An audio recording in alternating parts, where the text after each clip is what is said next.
Hello, कैसे हैं आप लोग? पढ़ाई अच्छी चल रही है? तो हमारी periodic table, periodic classification of elements के अंदर after completing Newland law of octave, Dobereiner law of triad, now we are exploring the Mendeleev periodic table, also known as father of periodic table. Mendeleev periodic table के ऊपर या Mendeleev से related एक बहुत ही interesting सी एक story है, मैं उसको जरूर आपको बताऊंगा। एक्चुअली मेंडलीफ जो जाने जाते हैं वो दो चीजों की वजह से जाने जाते हैं। एक तो अपनी पीरियोडिक टेबल जो केमिस्ट्री के लिए उन्होंने एक माइलस्टोन क्रिएट किया था, दूसरा अपनी मदर लव को लेकर उनके पास बहुत सारी इंपॉर्टेंट बातें हैं। वो क्या हैं उनके बारे में एक छोटी सी स्टोरी मैं आपको बताऊं, काफी इंटरेस्टिंग है, आपको मजा आएगा सुनने में, काफी मोटिवेशनल है, आपको अच्छा लगना चाहिए बीइंग अ साइंस स्टूडेंट। एक काफी गरीब परिवार के इंडिविजुअल और रशिया के रहने वाले मिस्टर मेंडलीफ, और इनकी जो मदर थी बहुत ही बड़े परिवार को देख रही थी उस समय पर। After passing away his father, his mother decided कि मेंडलीफ को बहुत ज्यादा पढ़ाना है, और मेंडलीफ को पढ़ाने के लिए उन्होंने बहुत ही ज्यादा स्ट्रगल किया लाइफ के अंदर। और with the passage of time जब मेंडलीफ एक सक्सेसफुल इंडिविजुअल के तरीके से बने, एक बड़े साइंटिस्ट बन पाए, एक केमिस्ट्री के लिए बहुत बड़ा नाम क्रिएट किया उन्होंने, तो उन्होंने इंटरनेशनल जर्नल के अंदर भी अपनी मदर के बारे में कभी वो लिखना नहीं भूले। उनके बारे में उन्होंने हमेशा मेंशन किया कि कैसे उनकी मदर कितनी इंपॉर्टेंट थी उनकी लाइफ के लिए, और कैसे कैसे करके उनकी मदर ने उनकी हेल्प की। उन्होंने किया क्या था बेसिकली अगर हम बात करें न्यूलैंड लॉ ऑफ ऑक्टेव का जो बेसिक कंसेप्ट था, that is the elements depends upon their periodic function. Atomic weight को लेकर जो भी उन्होंने बातें की थी न्यूलैंड ने, उन्होंने मेंडलीफ ने इस बात को और बेहतर तरीके से बनाया। इन्होंने क्या किया, यूनिवर्सिटी में पढ़ते समय इवन उसके बाद इन्होंने क्या किया, 63 एलिमेंट्स तब तक डिस्कवर हुए थे। जब मेंडलीफ ने अपना काम करना शुरू किया बेटा, तो 63 एलिमेंट्स डिस्कवर हो चुके थे। 63 एलिमेंट, तो 63 एलिमेंट के लिए इन्होंने दे प्रिपेयर 63 कार्ड्स, इन्होंने 63 कार्ड्स बनाए, और हर एलिमेंट की प्रॉपर्टी को जानने के लिए ऑक्साइड और हाइड्राइड की फॉर्म में कंपाउंड्स तैयार करने शुरू किए। क्योंकि मेंडलीफ ने केमिकली पता लगाया था कि कैसे ऑक्सीजन और हाइड्रोजन लगभग सभी एलिमेंट के साथ केमिकली कंबाइन कर सकते हैं। तो ये पॉइंट लेकर वो चलते रहे, और उन्होंने ऑलमोस्ट जितने भी 63 एलिमेंट्स थे तब तक डिस्कवर हुए थे उनके समय तक, वे सभी एलिमेंट को ऑक्साइड और हाइड्रोक्साइड की फॉर्म में उन्होंने तैयार किया।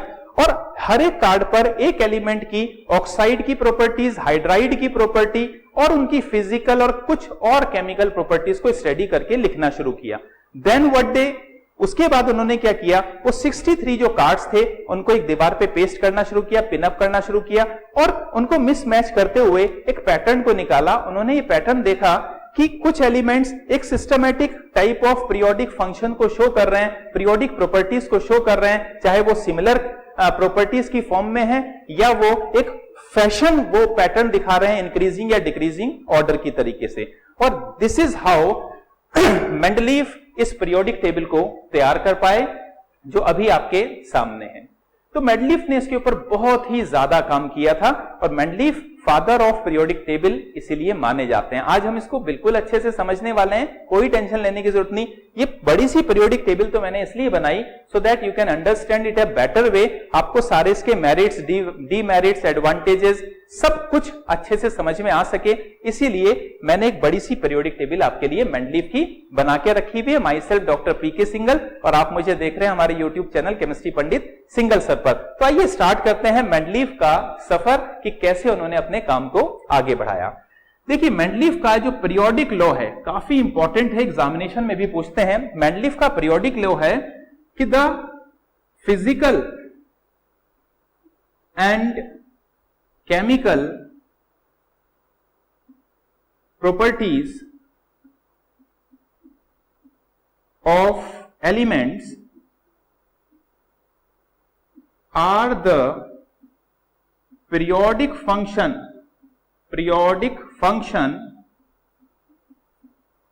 of their atomic masses।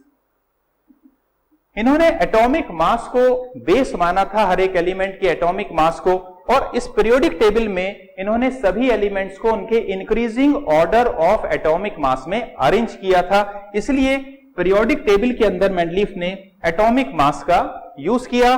किस बात के लिए? पीरियोडिसिटी या पीरियोडिक फंक्शन को समझने के लिए, यानी एक पर्टिकुलर पैटर्न को जानने के लिए कि कैसे एलिमेंट्स एक दूसरे से रिलेट होते हैं, क्या कुछ एलिमेंट सिमिलरिटी दिखाते हैं, क्या कुछ एलिमेंट डिफरेंसेस दिखाते हैं। ठीक है, तो ये एक मॉडर्न मेंडलीफ का पीरियोडिक लॉ है, इसको आपको अच्छे से याद ही रखना है। तो अब हम स्टार्ट करते हैं मेंडलीफ का काम कि कैसे उन्होंने अपने काम को अंजाम दिया। तो देखिए, इन्होंने हमें एक पीरियोडिक टेबल, जैसा आप देख पा रहे हैं, मैंने कुछ रेड कलर की अंडरलाइंस की हैं, इनके बारे में मैं आपसे बात करूंगा इसको और अच्छे डिटेल वे में समझने के लिए। देखिए, मेंडलीफ ने क्या क्या बताया था। मेंडलीफ ने बताया पीरियड वर्ड। पीरियड वर्ड का इस्तेमाल मेंडलीफ ने किया था। मेंडलीफ ने कहा था, यहां पर आप देख सकते हैं टोटल मिलाकर 1 2 3 4 5 6 7 टोटल मिलाकर लेफ्ट टू राइट हॉरिजॉन्टल रोज जो होती हैं उनको पीरियड कहा। तो मेंडलीफ की पीरियोडिक टेबल में टोटल मिलाकर 7 हॉरिजॉन्टल रोज हैं which is known as period. It is clearly mention here. Mendeleev ने ग्रुप के बारे में बात किया बेटा। Group means vertical column. Here you can see first, second, third, fourth, fifth, six, seventh, eight. So total मिलाकर first ही use roman number for group, first to eight total मिलाकर ही said that we are having 8 different groups. In these 8 different group, here you can see AB, AB, AB, AB, AB, AB, AB. यानी first जो 7 group मैंने यहां पर लिखे हैं, first 7 group के अंदर आपको एक AB पैटर्न दिख रहे हैं और लास्ट में मैंने लिखा है TS। TS का मतलब मैंने शॉर्ट में लिखा है ट्रांजिशन एलिमेंट्स, ट्रांजिशन सीरीज वाले एलिमेंट्स, तो मैंने उसको शॉर्ट में TS लिख दिया, ट्रांजिशन एलिमेंट। दूसरी बात, ये जो ग्रुप थे बेटा, इनको सभी को AB, AB, AB, AB, AB, AB groups में क्लासिफाई किया, लेकिन फर्स्ट 7th ग्रुप तक इन्होंने ये किया। लास्ट वाले 8th नंबर के ग्रुप को इन्होंने फर्दर सब ग्रुप में क्लासिफाई नहीं किया। इट मींस 1 से लेकर 7 तक के जो भी ग्रुप्स थे इनको क्लासिफाई किया सब ग्रुप के अंदर, सब ग्रुप्स के अंदर इन्होंने क्लासिफाई किया AB, AB पैटर्न के अंदर। It means if we see that how many groups actually they have, 7 groups को 2 सब ग्रुप्स में क्लासिफाई किया, 7 2 14 और लास्ट वाला ग्रुप अकेला रहा, इट मींस 1। टोटल मिलाकर मेंडलीफ ने अपनी पीरियोडिक टेबल में 15 ग्रुप शो किए थे, लेकिन हां उनको पर्टिकुलर क्लासिफाई नहीं किया, यानी यहां पर बीच में कोई लाइन ऐसी करके ड्रॉ नहीं की। ए साइड में लिखे गए एलिमेंट्स जैसे यहाँ कैल्शियम, स्ट्रोंशियम, बेरियम आप देख रहे हैं। बी साइड में लिखे गए एलिमेंट्स जैसे यहाँ पर आप ये जिंक को देख रहे हैं, कैडमियम को देख रहे हैं, मरकरी को देख रहे हैं, तो थोड़ा लेफ्ट राइट आपको पैटर्न दिखाई दे रहा होगा। ये लेफ्ट साइड है, ये राइट साइड, ये लेफ्ट, ये राइट, ये लेफ्ट, इस तरीके से। दूसरा पॉइंट इसमें आगे अगर हम बात करते हैं, नेक्स्ट बात ये है कि जो ग्रुप्स बेटा ए के अंदर रखे गए थे, all those element which are placed in sub group ए, सब ग्रुप ए की बात करते हैं। जैसे यहां पर हम चलें तो लिथियम है, सोडियम है, पोटेशियम है, रुबिडियम है, सीजियम है, ये ग्रुप ए के अंदर है। अगर हम ग्रुप बी के बारे में बात करते हैं तो कॉपर है, सिल्वर है, गोल्ड है, ऑरिक जिसको आप बोलते हैं, ये ग्रुप बी के अंदर है। So all those elements which are present in the same group, all those elements which are present in the same group, they are having almost similar properties. उनकी प्रॉपर्टीज ज्यादातर की सिमिलर है, इसलिए उनको same group में रखा गया है। ऑल्दो जो सब ग्रुप ए में है बेटा, all those elements which are present in the sub group A, वे सभी एलिमेंट नॉर्मल एलिमेंट हैं, वे सभी एलिमेंट रिप्रेजेंटेटिव एलिमेंट हैं। जैसे मैं यहां पर बोल सकता हूं पोटेशियम, रुबिडियम, सीजियम, ये सभी क्या हैं?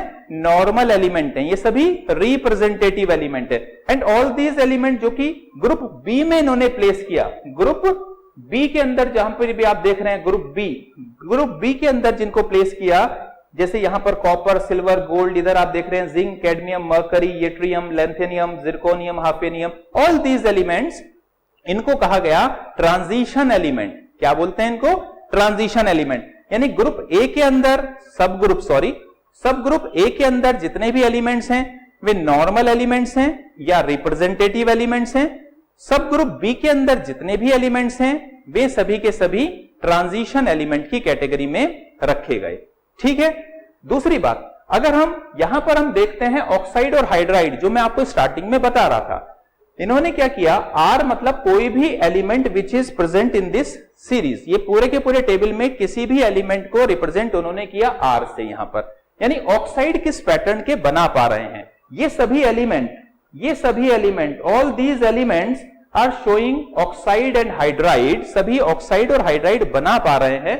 ऑक्साइड बना रहे हैं R2O की फॉर्म में। R2O का मतलब है अगर सोडियम ऑक्साइड बनाएगा तो Na2O बनाएगा, पोटेशियम बनाएगा तो K2O बनाएगा, रुबिडियम बनाएगा तो Rb2O बनाएगा। अगर उनको हाइड्राइड बनाना होगा यानी हाइड्रोजन से कंबाइन करके कंपाउंड बनाना है तो RH का मतलब हुआ, अगर सोडियम को हाइड्राइड बनाना होगा तो NaH बनने वाला है, पोटेशियम के लिए KH बनने वाला है। Like this way they are forming oxide as well as hydride. So all this pattern they have mentioned. For example RO2 का मतलब है अगर कार्बन को ऑक्साइड बनाना है तो इट विल फॉर्म, यस आपको समझ में आ गया, CO2। अगर कार्बन को हाइड्राइड बनाना है तो इट विल फॉर्म CH4। तो like this way they have used about oxide and hydride. Oxide और हाइड्राइड किस तरीके से बन सकते हैं अलग अलग ग्रुप वाइज, उनकी प्रॉपर्टीज को भी इन्होंने कोलैबोरेट किया। वैलेंसीज के बारे में अगर हम लोग बात करते हैं, क्योंकि फर्स्ट ग्रुप है, second group, third, fourth, fifth, six, seventh and eighth group, अगर हम इनकी वैलेंसीज के बारे में बात करते हैं तो फर्स्ट ग्रुप के लिए इन्होंने बोला कि वैलेंसी 1 होने वाली है, सेकंड ग्रुप के लिए बोला वैलेंसी 2, नेक्स्ट के लिए वैलेंसी 3, नेक्स्ट के लिए वैलेंसी 4। और वैलेंसी का बेसिक कंसेप्ट आप लोगों को मालूम ही होगा कि वैलेंसी नॉर्मल केस में 4 से ऊपर हम नहीं करते, उसके आगे जाते हैं तो हम 8 से माइनस कर लेते हैं ग्रुप को, यानी 8 - 5 करेंगे तो वैलेंसी बिकम इक्वल्स टू 3, यानी नाइट्रोजन की वैलेंसी आपको 3 देखने को मिलेगी। अगेन 8 - 6 इज इक्वल्स टू 2, यानी ऑक्सीजन की वैलेंसी 2, यहां पर वैलेंसी 1 आपको देखनी पड़ेगी। और ट्रांजिशन एलिमेंट्स जो यहां पर लास्ट में रखे गए हैं, इन ट्रांजिशन एलिमेंट के लिए कोई वैलेंसी की बात उन्होंने नहीं की थी अपने खुद के टाइम में। तो एक जनरल सा आइडिया आपको क्रिएट होना शुरू होगा कि मेंडलीफ ने कैसे कैसे करके अपने काम को बढ़ाया। मैं ये डेफिनेशन को और इधर जो राइटअप छोटा सा लिखा है इसको हटा दे रहा हूं, इसके आगे हम कंटिन्यू कर रहे हैं। So now we know about the meaning of Mendeleev periodic law. Mendeleev periodic law अब हम लोग को समझ में आ चुका है। मेंडलीफ पीरियोडिक टेबल हमें एक ओवरव्यू यहां पर थोड़ा सा दिखाई दे रहा है। अब हम बात करते हैं अचीवमेंट्स क्या थे मेंडलीफ के, क्या क्या अच्छी बातें हमें पता चली, और उसके बाद हम लोग बात करेंगे कि क्या सेटबैक्स रहे, क्या लिमिटेशन रही, मेंडलीफ क्या चीज हम लोगों को नहीं बता पाए जिसकी वजह से बाद में हम लोगों को modern periodic law as well as modern periodic table की जरूरत पड़ी। तो देखते हैं अचीवमेंट्स क्या थे। देखिए अचीवमेंट्स को आप 1 बाय 1 अच्छे से समझते जाएंगे तो आपको बहुत ही क्लियर होता जाएगा। देखिए सबसे पहला अरेंजमेंट, सबसे पहला जो अचीवमेंट था इनका, जो फर्स्ट अचीवमेंट था वो था पीरियोडिसिटी। पीरियोडिसिटी का क्या मीनिंग है? यहां पर इन्होंने एक पैटर्न हम लोगों को सिखाया, एक ग्रुपिज्म तैयार करके दिया बहुत ही अच्छा सा। इस ग्रुपिज्म के अंदर इन्होंने बताया कि लिथियम की काफी सारी प्रॉपर्टी सोडियम से, पोटेशियम से, रुबिडियम से, सीजियम से आपस में मिलती हुई हैं। सिमिलरली कैल्शियम की प्रॉपर्टीज मैग्नीशियम और बेरिलियम से मिलती हैं। तो एक ग्रुपिज्म पैटर्न हम लोगों को बताया कि हाँ काफी सारे एलिमेंट एक सिमिलर प्रॉपर्टीज के होते हैं ड्यू टू सेवरल रीजंस। तो एक पीरियोडिसिटी की इंफॉर्मेशन हम लोगों को बहुत अच्छे से दी। दूसरा पॉइंट इन्होंने हम लोगों को बताया कि करेक्शन किया इन्होंने, correcting of doubtful masses, doubtful atomic masses. कुछ एलिमेंट के एटॉमिक मासेस डाउटफुल थे, उनको इन्होंने बहुत अच्छे से करेक्शन दिया। जैसे मैं एग्जांपल की बात बता रहा हूं, जब बेरिलियम की बात अगर हम करें तो मेंडलीफ के जमाने में बेरिलियम का एटॉमिक मास 13.5 एज्यूम किया जाता था बेटा, 13.5 किसके लिए? बेरिलियम के लिए। लेकिन बेरिलियम का अगर 13.5 एटॉमिक मास होता, क्योंकि उस जमाने में एटॉमिक मास का कैलकुलेशन इक्विवेलेंट वेट की हेल्प से किया जाता था, तो जो भी मेथड रहे हों बहुत सारे एटॉमिक मासेस पहले गलत थे, धीरे धीरे जब हम आगे बढ़े साइंस के अंदर तो हमने वो करेक्शंस कर लिए। तो बेरिलियम का एटॉमिक मास ये प्रेडिक्टेड था कि 13.5 होना चाहिए उस समय पर, मेंडलीफ के टाइम पर। लेकिन अगर इसका एटॉमिक मास 13.5 है तो बेरिलियम का प्लेस कार्बन और नाइट्रोजन के बीच में होना चाहिए, क्योंकि कार्बन 12 नाइट्रोजन 14 तो इसके बीच में होना चाहिए। लेकिन मेंडलीफ ने, क्योंकि मेंडलीफ ने यह देखा कि प्रॉपर्टी के हिसाब से बेरिलियम बहुत ज्यादा सिमिलर है मैग्नीशियम, कैल्शियम, स्ट्रोंशियम, बेरियम के, तो बेरिलियम को कार्बन और नाइट्रोजन के बीच में नहीं रखना चाहिए। मतलब कहने का यह है कि मेंडलीफ ने अगर एटॉमिक मास वाला लॉजिक कहीं गलत होता दिखाई दिया तो उन्होंने प्रॉपर्टीज वाले कंसेप्ट को प्रायोरिटी दी। कहीं एटॉमिक मास वाला लॉजिक उस समय के हिसाब से गलत हो रहा था तो मेंडलीफ ने किसको प्रायोरिटी दी? प्रॉपर्टी, यानी एलिमेंट की प्रॉपर्टी के ऊपर उन्होंने फेथ किया, यानी नहीं प्रॉपर्टी ये है तो उसको वहां पर हम प्लेस नहीं करेंगे।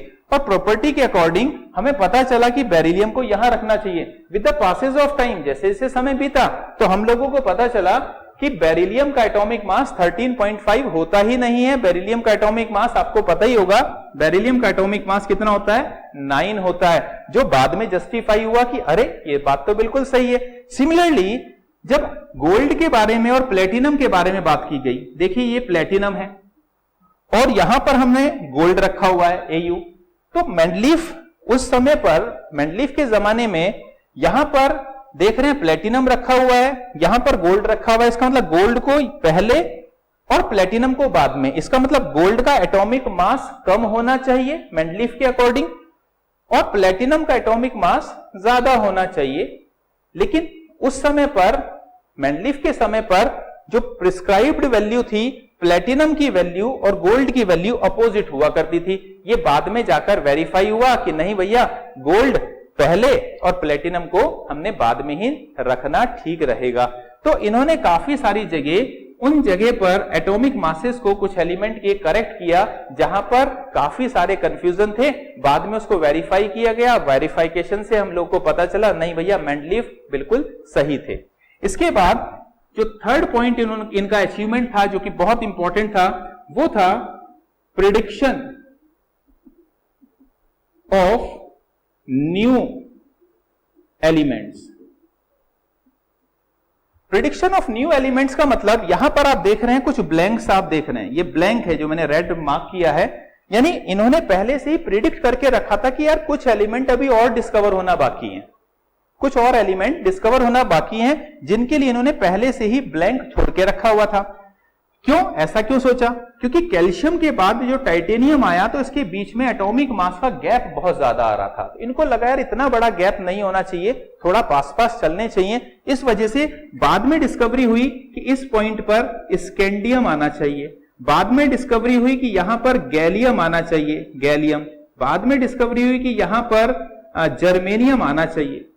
ठीक, तो इसका मतलब ये जो डिस्कवरीज हुई स्कैंडियम की, गैलियम की, जर्मेनियम की, ये हुई मेंडलीफ के बाद, ये पीरियोडिक टेबल बनने के बाद। लेकिन मेंडलीफ ने इसको पहले से ही प्रिडिक्ट करके रखा हुआ था कि यहां पर कोई नए एलिमेंट्स आने चाहिए, वो एलिमेंट्स जब आएंगे तो यहीं पर ही बैठना चाहिए और उन एलिमेंट्स की प्रॉपर्टी इस ग्रुप के एलिमेंट से मिलती जुलती होनी चाहिए, जो कि काफी बढ़िया उनका प्रिडिक्शन था। डेंसिटी को लेकर उन्होंने पहले से प्रिडिक्ट करके रखा हुआ था, कुछ ऑक्साइड फॉर्मेशन की प्रॉपर्टीज को, कुछ हाइड्राइड फॉर्मेशन की प्रॉपर्टी को, क्लोराइड फॉर्मेशन की प्रॉपर्टीज को पहले से ही स्कैंडियम, गैलियम और जर्मेनियम के लिए मेंडलीफ ने प्रिडिक्ट करके रखा हुआ था। तो ये बहुत ही इंपॉर्टेंट है कि जगह खाली छोड़ के रखी हुई है, पहले से ही ये प्रिडिक्शन करके रखी हुई कि नए एलिमेंट डिस्कवर होंगे इन फ्यूचर, और जब नए एलिमेंट डिस्कवर होंगे तो उनको हम लोगों को यहां पर प्लेस करना चाहिए। और साथ साथ में इनके नाम को भी सजेस्ट उन्होंने किया हुआ था। नाम के सजेशन के लिए उन्होंने एक वर्ड यूज किया था, इक्का उसको बोलते हैं, इक्का वर्ड यूज किया था। इक्का वर्ड का मतलब होता है वन, इक्का का मतलब होता है वन। इसका मतलब फॉर एग्जाम्पल, एक एग्जाम्पल हम लोग देखते हैं, जैसे गैलियम, गैलियम है एल्यूमिनियम के बाद में, तो गैलियम उस समय तो पता नहीं था कि भैया गैलियम नाम का कोई एलिमेंट आने वाला है। तो यहां पर जो खाली जगह छोड़ के रखी हुई थी, इस जगह पर जो भी ब्लैंक था, उस ब्लैंक का भी एक नाम दिया गया। उस ब्लैंक का नाम था इक्का एल्यूमिनियम, इक्का एल्यूमिनियम। इसका मतलब यह हुआ कि यहां पर जो एलिमेंट आएगा उसका नाम इक्का एल्यूमिनियम होगा और उसकी प्रॉपर्टीज एल्यूमिनियम से एज वेल एज इंडियम से काफी मिलती जुलती प्रॉपर्टीज होंगी। सिमिलरली अगर मैं जर्मेनियम की बात करता हूं तो जर्मेनियम भी एक ब्लैंक था, तो जर्मेनियम के लिए भी इन्होंने एक नाम दिया हुआ था पहले से ही, इक्का, जर्मेनियम के ऊपर कौन है? सिलिकॉन, तो इसका नाम था इक्का सिलिकॉन, इक्का सिलिकॉन। और जब इक्का सिलिकॉन इस ब्लैंक का नाम था बेटा, तो यहां पर बाद में पता चला कि इक्का सिलिकॉन की बहुत सारी प्रॉपर्टीज सिलिकॉन और स्टेनस एसएन से काफी ज्यादा मिलती जुलती हैं, जो कि बहुत ही इंपॉर्टेंट पॉइंट था मेंडलीफ को लेके कि इन्होंने पहले से ही नए जो अनडिस्कवर्ड एलिमेंट थे उनको पहले से ही प्रिडिक्ट करके रखा हुआ था। क्लियर? अब अगर मैं नेक्स्ट पॉइंट की बात करता हूं, इन्होंने ये भी प्रिडिक्ट किया था, prediction of properties, prediction of properties, यानी जो एलिमेंट्स किस नेचर के होंगे उनको भी इन्होंने काफी सारे प्रिडिक्शंस दिए थे। काफी सारे प्रिडिक्शन का मतलब जैसे हमने अभी भी बात की कि गैलियम और जर्मेनियम और स्कैंडियम कि पहले से ही इन्होंने कुछ कुछ डिसाइड करके रखा हुआ था कि भैया प्रॉपर्टीज कैसे होनी चाहिए। सिमिलरली अगर आयोडीन की बात करें तो आयोडीन की पता चला एग्जाम्पल में बहुत ज्यादा हमारे पास प्रॉपर्टीज नहीं मालूम है, लेकिन उसकी प्रॉपर्टी ब्रोमीन और क्लोरीन के साथ काफी ज्यादा मिलती जुलती होनी चाहिए। तो उस कंसेप्ट को भी इन्होंने इस्तेमाल किया था कि इस पॉइंट के अंदर इन्होंने पहले से ही बहुत सारे एलिमेंट की प्रॉपर्टीज को प्रिडिक्ट कर लिया था। तो हम लोगों को अब कुछ कुछ पॉइंट और अच्छे से क्लियर हो रहे हैं। अब आगे अगर बात करें, इसको थोड़ा रब कर दे रहे हैं, ठीक है।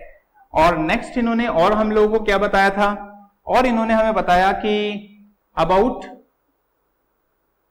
Noble gases, noble gases, although noble gases की जो बेटा डिस्कवरी है वो 1900 के आसपास हुई, यानी मेंडलीफ के काम के बहुत सालों के बाद हुई। क्यों हुई बहुत ज्यादा लेट? उसका रीजन ये था कि जो एक तो नोबल जो गैसेस हैं, helium, neon, argon, krypton, xenon, radon वगैरह, ये सब की सब केमिकली इनर्ट हैं, पता कैसे लगाओगे कि हैं कि नहीं है। दूसरी बात, ये हमारे अर्थ एटमॉस्फेयर के अंदर as well as earth crust के अंदर ये ट्रेसेस में मिलती हैं, क्वांटिटी वाइज ये बहुत कम मिलती हैं। लेकिन फिर भी मेंडलीफ ने कहा कि अगर कोई इनर्ट टाइप के कंपाउंड्स या एलिमेंट्स मिलते हैं तो उसको आफ्टर एट्थ ग्रुप, ये एट्थ वाला ग्रुप है, उसके राइट साइड में यहां पर आफ्टर 8 जीरो ग्रुप के नाम से उनको प्लेस किया जा सकता है। तो ये भी एक बहुत ही इंपॉर्टेंट इनका योगदान था, आप कह सकते हैं। बहुत ही इंपॉर्टेंट इन्होंने इंफॉर्मेशन हमें दे के रखी हुई थी। तो अचीवमेंट्स हमारे पास बहुत सारे आ गए। मेंडलीफ ने हमारे लिए बहुत सारी चीजें पहले से ही प्रेडिक्ट करके रखी हुई हैं। अब मैं बात करता हूं limitation of Mendeleev periodic table की। ठीक, तो लिमिटेशंस क्या हैं बेटा? लिमिटेशन में देखिए सबसे पहले है position of hydrogen, position of hydrogen.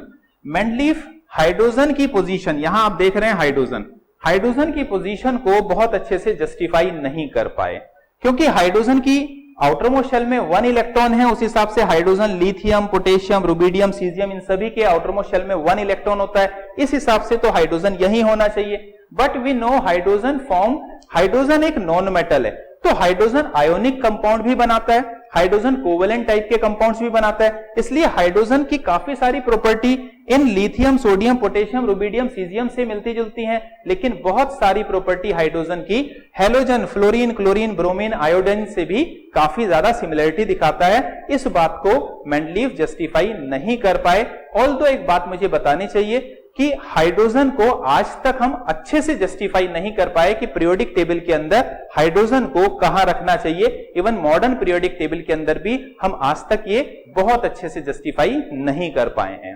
तो इसमें मेंडलीफ की बहुत बड़ी गलती है, ऐसा नहीं मानना चाहिए। दूसरा पॉइंट ये है कि पोजीशन ऑफ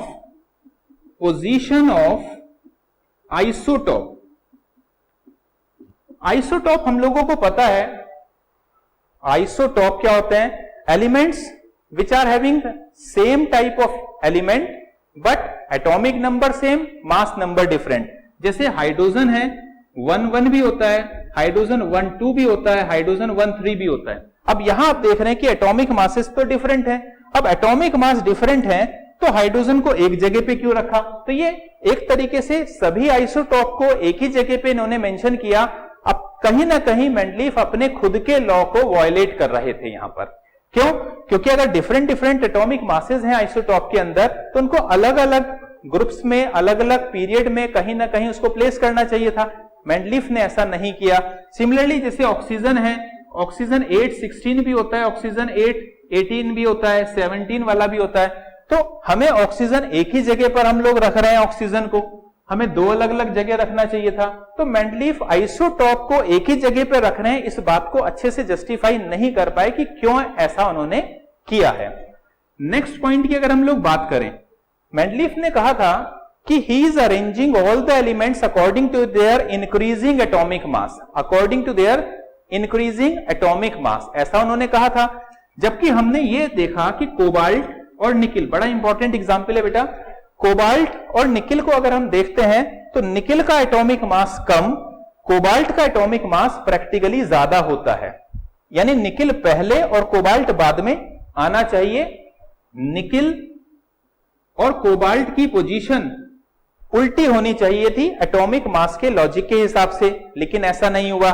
मेंडलीफ ने इस बात को ऐसे जस्टिफाई किया था, उनका कहना था कि ठीक है इसका एटॉमिक मास कम और इसका एटॉमिक मास ज्यादा होता है, निकिल का कम और कोबाल्ट का ज्यादा होता है। लेकिन मेंडलीफ ये बोल रहे थे कि निकिल की ज्यादातर प्रॉपर्टी पैलेडियम और प्लेटिनम से मिलती जुलती है, तो निकिल को, पैलेडियम को और प्लेटिनम को एक ही लाइन में रखना चाहिए। कोबाल्ट की जो ज्यादातर प्रॉपर्टीज है वो रुथेनियम और इरिडियम से मिलती जुलती है, तो कोबाल्ट को इनके साथ रखना चाहिए। That was the logic of Mendeleev, but to do so Mendeleev को अपना ही लॉ कहीं ना कहीं वायलेट करना पड़ा। सिमिलरली अगर मैं बात करता हूं, यहां पर एक मैंने और मार्क किया, T E, tellurium and iodine. Iodine का एटॉमिक मास 127 यानी कम, और टेल्यूरियम का एटॉमिक मास 128.5 यानी ज्यादा होता है। यानी इनकी पोजीशन को भी आयोडीन पहले और टेल्यूरियम बाद में होना चाहिए था अकॉर्डिंग टू एटॉमिक मास। लेकिन वही वाला लॉजिक यहां पर मेंडलीफ ने बताया कि भैया आयोडीन की प्रॉपर्टी ब्रोमीन, क्लोरीन, फ्लोरीन से मिलती जुलती है, इसलिए आयोडीन को मैं इधर ही रखूंगा। टेल्यूरियम की प्रॉपर्टी सेलेनियम, सल्फर से मिलती जुलती है, तो इसको मेरे को इसके साथ ही रखना चाहिए। That was the logic. लेकिन ये लॉजिकली तो ठीक था, लेकिन एटॉमिक मास वाला जो इन्होंने अपनी पीरियोडिक प्रॉपर्टी के अंदर बोला, अपने मेन लॉ के अंदर बोला कि the physical and chemical properties are the periodic function of their atomic masses, तो उस हिसाब से ये लॉजिक सही नहीं बैठ रहा था। यानी मेंडलीफ के हिसाब से आयोडीन को पहले और टेल्यूरियम को बाद में रखना चाहिए था, लेकिन मेंडलीफ ऐसा नहीं कर पाए। तो ये एक इसका सेटबैक था या लिमिटेशन था। और लिमिटेशन के बारे में अगर हम लोग बात करते हैं तो यहां देखिए, कहां देखिए अगर हम लोग बात करते हैं, यहां पर सोडियम, लिथियम है, सोडियम है, पोटेशियम है, रुबिडियम है, सीजियम है, इनको साथ में रखना इट इज जस्टिफाइड। लेकिन साथ में कॉपर को, सिल्वर को, गोल्ड को भी सेम ग्रुप में रख देना जस्ट टू से कि ये मेटल है इसलिए साथ में रखा जाए। मेटल होने के अलावा कॉपर की, सिल्वर की, गोल्ड की कोई भी प्रॉपर्टी बेटा lithium, sodium, potassium, rubidium, caesium से आपस में मिलती जुलती नहीं है। यानी इन्होंने डिसिमिलर मेटल्स को, डिसिमिलर एलिमेंट्स को एक ही ग्रुप में रख दिया। क्या करा इन्होंने? डिसिमिलर एलिमेंट्स को सेम ग्रुप दे दिया, सेम ग्रुप में रख दिया। तो ये इनकी कमी थी, इनको सेम ग्रुप में नहीं रखना चाहिए था, इनको किसी तरीके से क्लासिफाई करते, थोड़ा अलग रखते। उस यहां पर भी आप देख सकते हैं जर्मेनियम और टाइटेनियम, जिरकोनियम, एसएन, इसके अंदर कोई सिमिलरिटी नहीं है। जिरकोनियम और एसएन के अंदर कोई सिमिलरिटी नहीं है। लेड और हाफेनियम के अंदर प्रैक्टिकली कोई सिमिलरिटी नहीं है, ठीक। तो लेकिन इन्होंने डिसिमिलर एलिमेंट्स को साथ में रख दिया, तो ये मेंडलीफ की कहीं ना कहीं गलती थी। कई जगह इन्होंने क्या किया कि सिमिलर टाइप के एलिमेंट थे, nature of element was similar, लेकिन उनको क्या रख दिया? अलग अलग रख दिया। जैसे प्लेटिनम की बहुत सारी प्रॉपर्टी बेटा गोल्ड से मिलती जुलती है, प्लेटिनम की बहुत सारी प्रॉपर्टीज गोल्ड से मिलती हैं, कॉपर की बहुत सारी प्रॉपर्टीज मरकरी से मिलती हुई हैं, लेकिन उनको मरकरी, कॉपर को और मरकरी को अलग अलग रखा, गोल्ड को, प्लेटिनम को अलग अलग रखा। इनको ऐसा नहीं करना चाहिए था। तो these are some of very important limitation, जिसकी वजह से with the passage of time scientist लोगों को लगा कि we should be having little more exact, little more broad periodic table. और दूसरा रीजन ये भी रहा होगा मेंडलीफ के साथ, जो पर्सनल लेवल पे हमें समझ में आना चाहिए, कि जब मेंडलीफ ने ये पूरा काम किया था, till then only 63 element was discovered. उन्होंने 63 एलिमेंट को ही दिमाग में रखा, ऑल्दो थोड़ा सा नोबल एलिमेंट वाले कंसेप्ट को भी दिमाग में रखा, तब इस पूरे के पूरे कंसेप्ट को तैयार किया। जैसे जैसे हम आगे बढ़ते गए, हम नए नए एलिमेंट डिस्कवर होते चले गए। उसकी वजह से कहीं ना कहीं मेंडलीफ की पीरियोडिक टेबल 100% वर्थवाइल नहीं रही with the passage of time, और हम लोगों को यह जरूरत लगी कि हमारे पास एक और नई बढ़िया कोई पीरियोडिक टेबल होनी चाहिए जो एलिमेंट को ज्यादा बेहतर तरीके से हम लोगों को बता पाए। इसीलिए मोज़ले हमारे सामने आए और मोज़ले ने हमें नया पीरियोडिक लॉ दिया, और नए पीरियोडिक लॉ देने के बाद नई पीरियोडिक टेबल हमारे सामने आई। तो आप अच्छे से लगातार पढ़ते रहिए। So keep learning and do well.